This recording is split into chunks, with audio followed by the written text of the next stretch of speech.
While there is plenty of bad news, chocolate lovers in Italy were especially stricken by last week's announcement that some food stores were pulling Nutella off their shelves. Nutella, a popular smooth chocolate-flavored spread concoction, is being pulled out because it contains palm oil, which the European Food Safety Agency says could become dangerous if it is heated above 200 degrees Celsius. But the bigger problem is that palm oil is in just about everything. VOA's Kevin Enoch's report.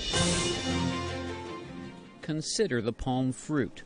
Wolf Eiserhardt from the Royal Botanical Gardens has spent his career studying palms, and he understands their clear economic appeal. You can get about 4 tons per hectare of oil from those palms, which is 10 times as much as other major oil crops like rapeseed or soybean. And because of that, it is one of the most profitable land uses in the humid tropics where it grows. It has become so popular it shows up in almost everything, from margarine and candy to lipstick and toothpaste, and the demand is growing. The problem is the growing global demand on vegetable oil production, and this demand is growing by 3 to 4% a year. But last week, a food safety agency in Europe reported that if palm oil gets too hot, it can release what it called a potentially carcinogenic contaminant. But the group did not recommend banning its use.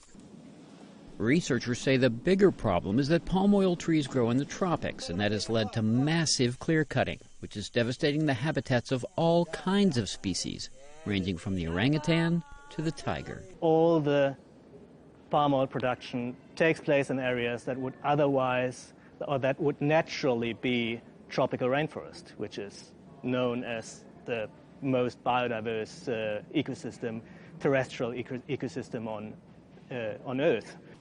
But Eiserhardt says that problem is solvable, and genetics is the answer. There is a very active scientific community working on the genetic improvement of oil palm by breeding.